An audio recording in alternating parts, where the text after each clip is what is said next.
And welcome to this week's Team Kentucky Update. We start this week the way we get to start most every week, with good news about our booming economy.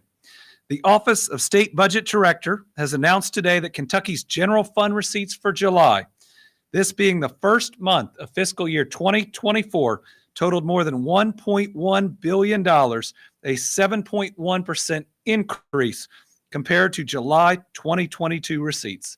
This is our 11th consecutive month with over $1 billion plus in general fund receipts. Truly booming economy. That's the only way receipts of that magnitude are generated. We're setting state revenue records every month, which has given us room to provide tax cuts to our families. These numbers show substantial growth in July compared to last year, even though this year's contains the 10% reduction in individual income tax rate. In other words, even though we were able to cut taxes, something that I signed into law, we still saw our revenue numbers increase. This report also shows that there were more jobs in Kentucky combined with higher wages and salaries. We are fiscally responsible and we are keeping our economy booming. We're going to keep working to make sure prosperity reaches every corner of the Commonwealth. Economic momentum we're seeing across the Commonwealth shows no sign of slowing. And we again have several new and important things to talk about this week. On Tuesday, I congratulated Nucor Corporation on its new power purchase agreement with NextEra Energy Resources, LLC. Nucor will receive 250 megawatts of renewable energy from Seabreeze Solar, LLC, a subsidiary of NextEra Energy Resources in Henderson County. Seabreeze Solar is an innovative two-phase project in Henderson County that has a capacity of up to 400 megawatts of American-produced solar energy. The steel for the first phase of Seabreeze Solar will be sourced from Nucor Steel Gallatin in Ghent, Kentucky, and will be used for the racking system that supports the project's solar panels. So even the construction of this Kentucky solar field will be in part done here in Kentucky, with the steel being made here in Kentucky. Steel from the facility will also be used for another solar project to be built and operated by Green River Solar, a subsidiary of Next Energy Resources in Meade and Breckinridge counties. The Green River Solar project will generate up to 200 megawatts of electricity. Over its 30-year lifespan, the first phase of Seabreeze Solar will contribute approximately $20 million in additional tax revenue to Henderson County, which can be used for roads and schools and other public services. Construction is set to begin this fall, and the project's expected to start commercial operation in December 2025. Nucor's success in Kentucky has grown significantly in recent years, with new investments and jobs helping to expand the reach of its steel projects. Whether it's electric vehicles or cutting-edge metals manufacturing, Kentucky is emerging as a national leader in creating the jobs of the future. I look forward to Nucor's continued success here, and I'm happy to welcome NextEra Energy Resources to the Commonwealth for what we hope will be a long and prosperous relationship. Yesterday, I also had the opportunity to join Blue Oval SK executives to tour Blue Oval SK's battery park in Glendale. The second battery plant has started to take shape, and hiring's begun for the 5,000 jobs being created in these two plants. Folks, once constructed, these will be the two largest battery plants on planet Earth, and they're some of the largest manufacturing facilities. Certainly, I believe even the first one is the largest manufacturing facility, single construction ever in Kentucky. I visited the park back in December when Ford and SK On celebrated construction progress, a project that is a $5.8 billion project and will produce advanced batteries for future Ford and Lincoln electric vehicles. Construction is on schedule. That's right. We're building the two biggest battery plants on planet Earth, something that's never been done before, and we are on schedule. The two massive manufacturing facilities will be capable of collectively producing more than 80 gigawatt hours annually. When completed, the two battery plants at the site will each measure approximately 4 million square feet. It's wonderful to watch the progress being made here. Significant progress has been made, including moving 6.8 million cubic yards of earth, placing 257,000 cubic yards of concrete, erecting 44,000 tons of steel, equal to the weight of nearly 200 statues of liberty, installed 2.8 million square feet of roofing, enough to cover 48 football fields, and installed 535,000 square feet of exterior siding. We are thankful to everyone at Blue Oval SK and the nearly 2,600 construction workers currently on site. We thank Ford and we thank SK for believing in us. This is a game-changing, state-changing project, and it is on schedule. Also, I wanted to highlight our continued investment in workforce training incentives.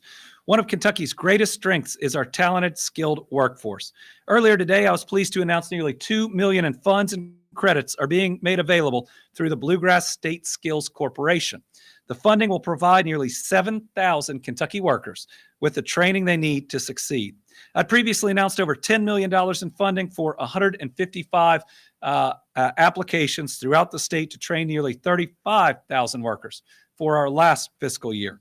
The latest round of funding will support 1,000 trainees at the Bowling Green Metal Forming, LLC, 820 for Louisville Seating in Shepherdsville, over 620 trainees at the Lake Cumberland Regional Hospital in Somerset, 450 trainees at the Clark Regional Medical Center in Winchester, 130 trainees at the Bourbon Community Hospital in Paris, 250 trainees at James Marine Inc. in Paducah, 200 trainees at Dr. Schneider Automotive System in Russell Springs, and 200 trainees at Waystar Inc. in Louisville. Staying competitive and building on our historic economic momentum takes investment. Takes investment in workforce training, and that's exactly what this program does. Finally, I was in Lexington on Tuesday to enjoy some delicious Crank and Boom ice cream and celebrate an economic milestone for Kentucky tourism. This week, I was thrilled to share great news from the recent tourism economics study. 2022 was the best year in Kentucky's history for tourism's economic impact and jobs. More than $12.9 billion was generated in economic impact and 91,668 jobs. Even better, all these visitors to our local communities supported our businesses and attractions. More than $8.9 billion was spent last year by visitors. That is really great news for our families because more than $937 million in state and local taxes were generated, and that equals a tax savings of $536 for every single Kentucky household. Fayette County, which we were in, had a big year. They broke the billion-dollar mark with $1.5 billion in total tourism economic impact, generating more than 11,000 jobs. A couple other highlights. Boyd County, $155 million in economic impact, more than 1,100 jobs. Georgetown and All Scott County, $171 million in economic impact, more than 1,200 jobs. Murray and Callaway County, more than $82.5 million in economic impact, more than 660 jobs. Henderson, $85.8 million in economic impact, 575 jobs. And combined, Boone, Campbell, Kenton counties in northern Kentucky, $1.9 billion in economic impact, more than 12,000 jobs. Another win for Kentucky, another record shattered. It is an exciting time. Just yesterday, I released my public safety budget proposal for the upcoming biennium, which includes another raise for Kentucky State Troopers, another increase in the Kentucky Law Enforcement Foundation Program Fund Training Stipend that encourages all POP certified law enforcement to get some of the best training in the country. I announced additional steps in increasing officer safety across the Commonwealth, including a $20 million fund that will provide grants so that every local law enforcement entity can have the very best body armor to protect them in the worst of times. Today, I want to provide an update on school safety as Kentucky families begin a new school year. As governor, but more importantly as a dad, I know this is one of the top issues on parents' minds right now. That's why last year I signed legislation that required all of Kentucky's public schools to have an assigned full-time school resource officer. We built on that measure this year by signing new legislation that provides consistency of expectations for SROs when employed in private or parochial schools, as well as public schools. Listen, we want all our schools to be safe for our children. Soon, our Office of the State School Security Marshal will publish its annual report. Today, I'm providing a preview of some of the report's findings. It'll show that 99% of schools are in compliance with statutorily mandated access control requirements. And since the passage of the School Safety and Resiliency Act in 2019, the number of full-time school resource officers has increased 66%. Currently, there are 685 school resource officers employed by Kentucky schools. That's the most in state history. Just since last year, the number of schools with an assigned full-time SRO has increased 33%. With us today is State School Security Marshal Ben Wilcox. Marshal Wilcox and his team work every day to try to make our schools as safe as they possibly can be. Marshal Wilcox, if you join us to say a few words. Thanks for being here. Thank you, sir. Thank you, Governor Beshear, for supporting the Office of the State School Security Marshal and the work that we do. I really like to start by saying how proud I am of Kentucky schools and staff at Kentucky schools. We have 15 compliance officers that go around the state and make sure that schools are following the mandates. And it's not a compliance issue now for schools. It's a commitment, and schools are making a commitment to school safety. Our compliance officers do risk assessments on over 1,327 schools in the state of Kentucky. We're not only compliance officers, but we also are resources for our schools. We want to have 100% compliance, but we want to work with our schools to get to that 100% compliance because we have to have that 100% compliance. We work directly with the Kentucky Center for School Safety if they have questions, and work with them as much as possible to get them where they need to be. As the governor stated, we are a 99% compliance with access control mandates. But the School Safety and Resiliency Act goes way beyond that. It goes a comprehensive approach to school safety on mental health, threat assessment teams, suicide prevention, and having a trusted adult for all students. As you know, school resource officers can be that trusted adult. So it's very important for us to have our school resource officers in our schools there for be protectors, but also for being that trusted adult. Again, my report will be coming out before September 1st. We'll be presenting that to the Kentucky Center for School Safety for release. Kentucky is a leader in school safety. I travel the country talking about what we do here in the state, and there's a lot of states out there that are chasing us and asking us what we're doing and how we're doing it. It's very important to me to get that out, that we are a leader in school safety. But going back on that is that we have had many tragedies around our state just recently. We've had tragedies in our state, and we have to stay resilient on the compliance and also school safety. And that includes making sure that if we see something, we say something. We have a stop line here in the state of Kentucky, a stop tip line here in the state of Kentucky, run by our Homeland Security. And that's for folks, if you see something out there that you think is dangerous in your school, if you see a kid that needs help, you use that tip line and you get that help to them, and we will help do that. Again, thank you, Governor, for your support of our office. And I'd also like to thank all the SROs and law enforcement working today and every day to protect our students. Thank you.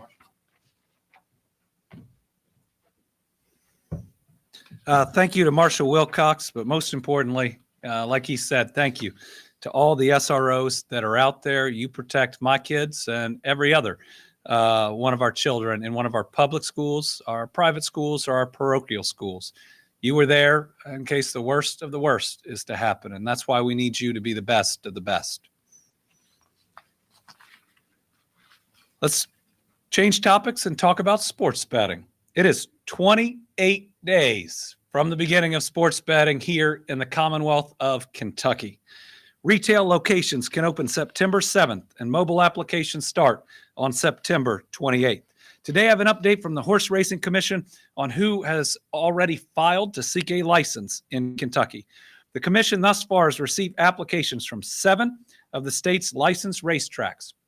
They include Churchill Downs in Louisville, Cumberland Run, coming soon to Corbin, Ellis Park in Henderson, Oak Grove Gaming and Racing in Oak Grove, Red Mile in Lexington, Sandy's Gaming and Racing coming soon to Ashland, and Turfway Park in Florence. Racetracks licensed for sports wagering may open retail sports wagering facilities at their satellite locations. And the service providers who provided for a license for mobile applications are Bet365, BetMGM, Caesars, Circa, DraftKings, FanDuel, and Penn Sports Interactive. Applications are being viewed by KHRC staff and will be voted on at a meeting of the full commission on August the 22nd. We do expect more applications to come in, but 28 days until people can make that first bet, enjoy that sports entertainment. All right, let's do an update on the Mountain Parkway. Listen, the Mountain Parkway was a promise made decades ago by Governor Burt Combs, and we are going to complete his vision. With the announcement that we made on Monday, now every part of the four-laning of the Mountain Parkway is either completed, under construction, or under contract. It is a very exciting time, especially those in Eastern Kentucky that live upon its path and the type of prosperity and opportunity that it is going to bring. So on Monday, I visited with local officials in Floyd County to share some really exciting news. You know, just last year, we had announced that the final 13 miles from Salyersville to Prestonsburg was going to follow a cross-country route that was going to create a divided highway that will be much safer, will allow for higher speeds, will be an interstate type feel, and will keep the current section of the Mountain Parkway that connects those two areas open during that construction. So on Monday, I was happy to announce that Beshear Construction was selected as the lead design build contractor for that final 13-mile cross-country route. Beshear is based in the Commonwealth. Most of its operations are in Eastern Kentucky. They have more than 60 years of experience working on major transportation projects in the mountain terrain of Eastern Kentucky. They employ Eastern Kentuckians. What that means is this massive project and the dollars that go into it are going to stay in the region that it's helping. They are right now the lead contractor on the 11-mile Wolfe County segment, which broke ground last year, and they were the lead on the Magoffin County Central segment, which was completed in 2018. Beshear has put together an experienced team. They include Palmer Engineering, located in Winchester, right at the start of the Parkway, Hayden Bridge, Bush and Burchett, S&ME Inc., the J. Davis Law Firm, and Civil Design, LLC. Once completed, the Mountain Parkway will run 90 miles between Winchester and US 23 just west of Prestonsburg.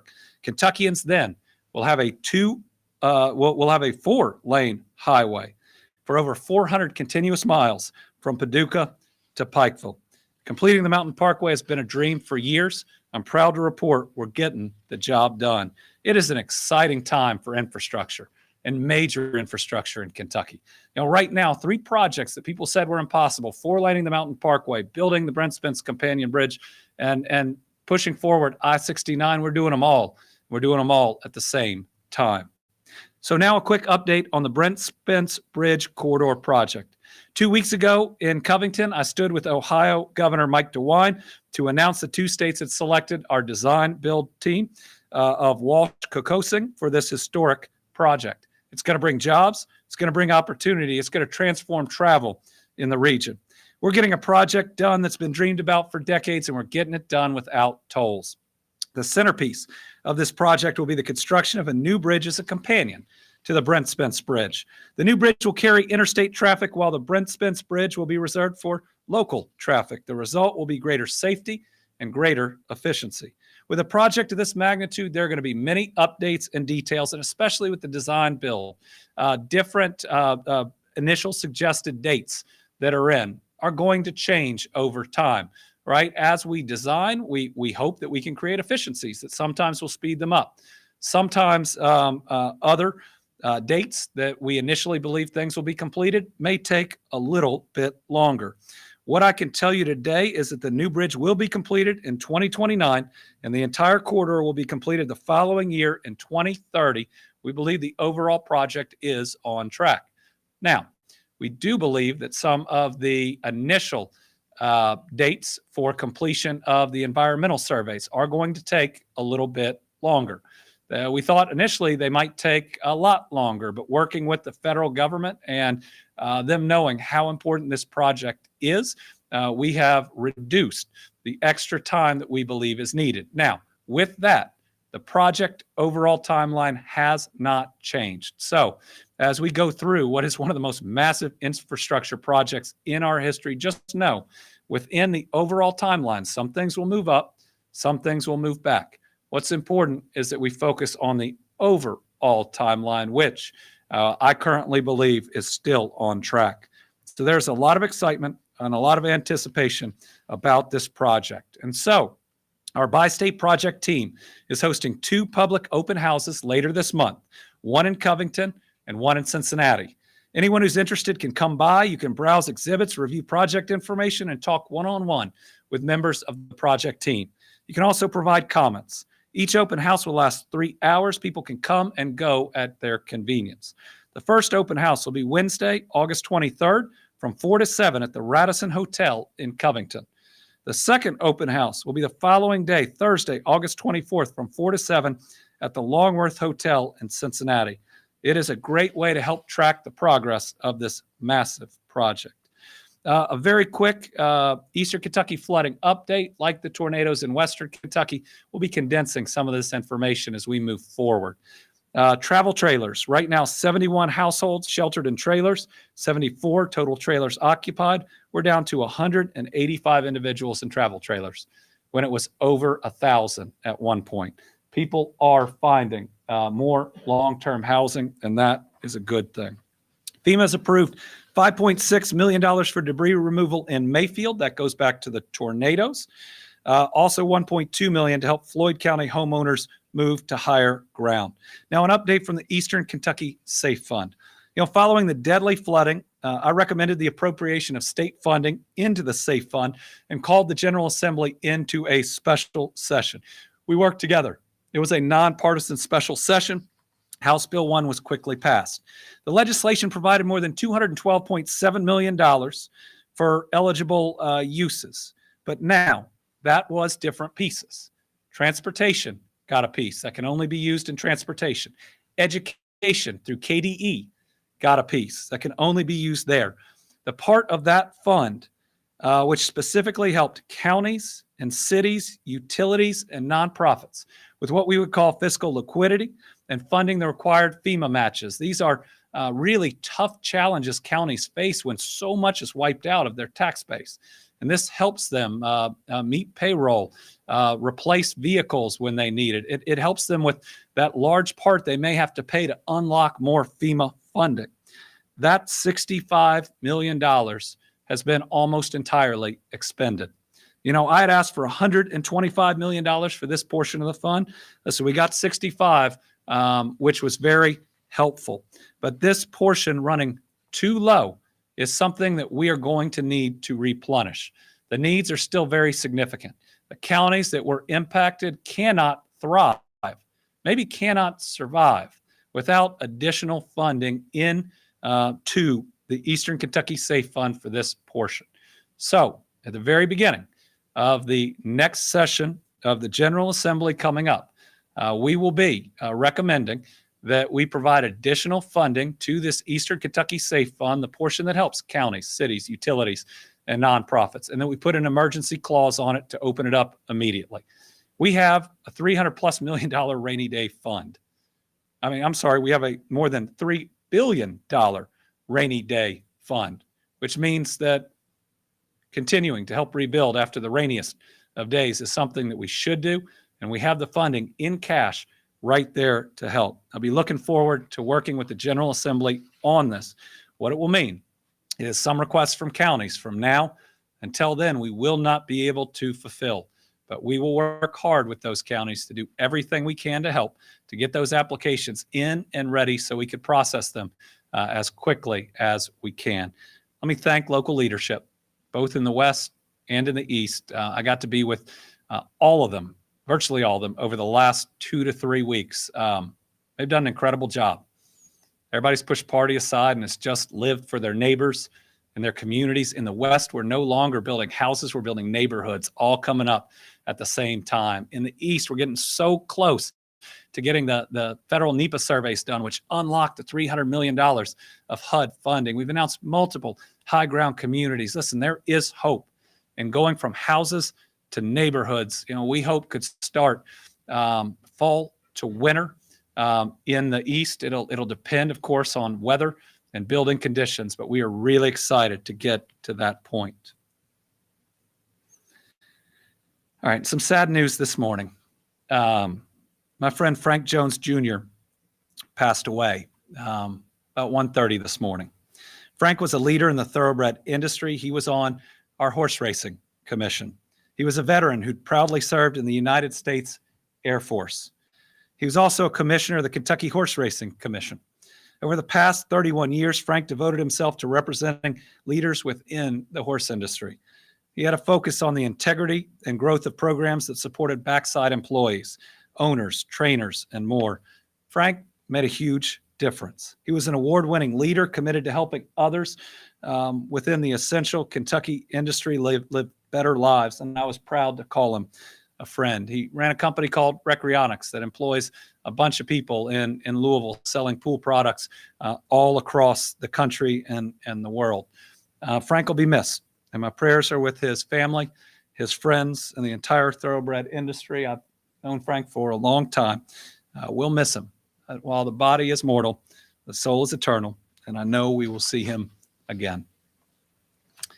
And finally, I'm excited to recognize today's Team Kentucky All-Star, the team at the Breathitt County Public Library.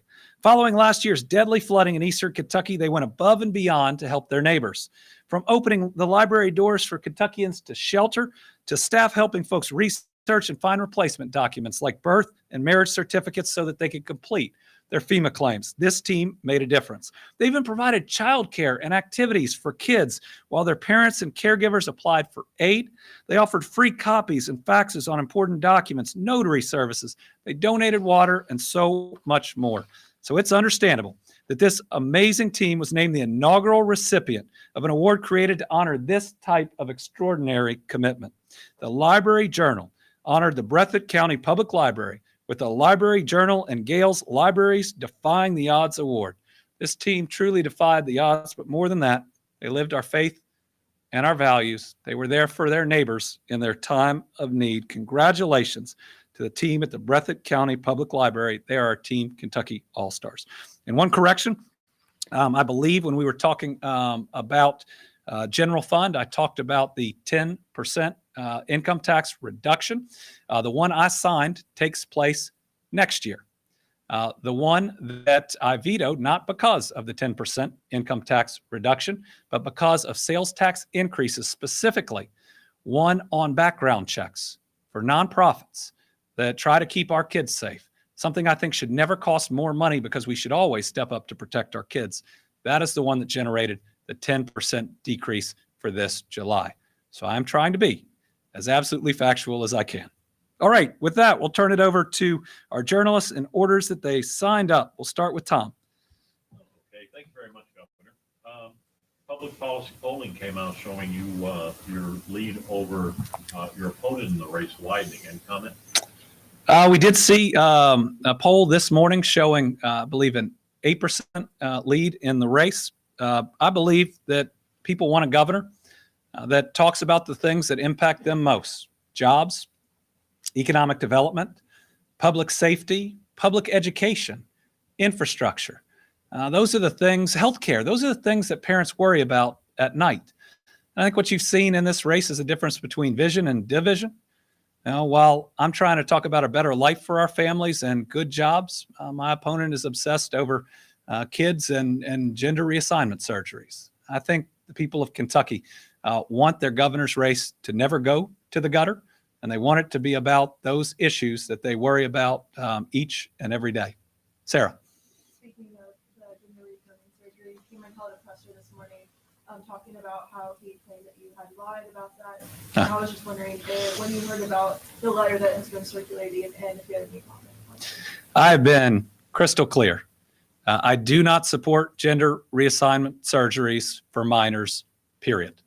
In fact, the Fairness Campaign had worked with the General Assembly trying to get them to simply pass a bill that outlawed that and left other medical decisions to parents. I would have signed a bill that solely prohibited gender reassignment surgeries for minors had it reached my desk. Now, every piece of information that had been provided to the governor's office from the Fairness Campaign and others from major medical associations and major medical providing groups were that they did not happen in Kentucky. That letter was new to me. though apparently it had been sent to somebody else months earlier, which raises questions on its own. But at the end of the day, I mean, how has this race gone here? I mean, Daniel Cameron's taken this race to the gutter in a way that I have never seen. I mean, right now, I think if you ask him about climate change, he'll say it's caused by children and gender reassignment surgeries. I mean, this race is supposed to be about the issues that impact our families the most. You know, is my job good enough to provide opportunities for my family? Can I afford to take my parents and my kids to a doctor when they're sick? I just don't think that this is what Kentuckians want to see. And the only person exposing our children to this type of information is Daniel Cameron, putting millions of dollars of commercials on TV every day so that the kids that they don't want to see this information see it. I mean, they should stop it. They should take it down. Carolina. Governor, following up on this, just to clarify, in that letter, it says that the clinic did not perform any gender reassignment surgeries. However, they performed a small amount of non-genital gender reassignment surgeries. Were you ever aware of these non-genital? No. Okay. The fact that we have to ask and answer these questions shows exactly where my opponent has taken this race. I mean, even going back to my last race against Governor Bevin, listen, I thought he took it to a place it shouldn't have gone, but he was still talking about pensions and economic development. We were still talking about public education. I mean, the fact that every single thing that comes out from a campaign from a person who wants to lead the entire state is obsessing over our kids' bodies is I mean, I believe we've reached the gross point. Let's talk about the other issues that impact the Commonwealth of Kentucky. All right, Gil McClanahan. Okay, can you hear me, sir? I got you. Okay, I'm going to talk about another letter, switch topics here. 3 state senators have sent a letter to the U.S. Education Secretary, Miguel Cardona. Apparently, with the Safer Communities Act, they contend that the department has misinterpreted that law, and now saying that they'll withhold federal funds to schools that have archery and hunting programs. In your opinion, is this correct? Is this the right thing to do? I just received the letter, Gil, and I haven't had a chance to analyze it, but I support hunting. I support archery programs in our schools. We even have held national archery competitions. I believe they were in downtown Louisville one year and in other areas in other years. Those conventions bring in a lot of dollars. And so and again, I want to analyze this, if those senators are saying we're losing funding to those programs, I certainly support continued funding for those programs. But that letter just got put on my desk today. Joe Sonka, Courier-Journal. Thank you. I have 2 questions for you related to Louisville. Wanted to get your reaction to the JCPS busing problems yesterday that have canceled school today and tomorrow, and also LMPD coming out and saying that there will be no further apparent investigations or discipline for officers who were involved in Department of Justice report incidents. Steve, you have a reaction to either of those? Well, with regards to LMPD and the DOJ report, I would need to look back at those incidents and what type of discipline had been provided, at that time. That's a pretty long report. It goes from everything from certain stops to canine bites. What we did when we received that is both ask the Kentucky State Police and DOCJT, the Department of Criminal Justice Training, to review it, to look at their own policies, to compare their policies first, but then when necessary to update their policies. Again, it's important that we hold ourselves accountable, whether that's in government, in law enforcement, or others, when people cross the line. But of course, the type of discipline has to be within the guidelines of the organization and has to be appropriate for whatever the incident is. But Joe, I'd have to look one by one to give you anything further than that. The busing situation, I think everyone involved has said is not acceptable. The fact that it has prevented school, at least for a couple days, is a massive disruption. I encourage everyone to fix it as quickly as possible. When we have our kids on our school buses and others, listen, we have the responsibility to make sure they're safe and ultimately to get the job done. That's a requirement. Now, as governor, I don't run the Kentucky Department of Education. The legislature made that independent. I certainly don't run any specific school district. Those are superintendents hired by the local school boards. But as a parent, I'd be upset. And I think the superintendent has said that parents have every right to be upset. Now it's just critical that they move forward, that they get it right, that the kids are safe, that they can get to and from school in a reasonable amount of time. And I trust that all of the leaders will be working as fast as they can towards making that happen. All right. Thank you. We'll be back next week.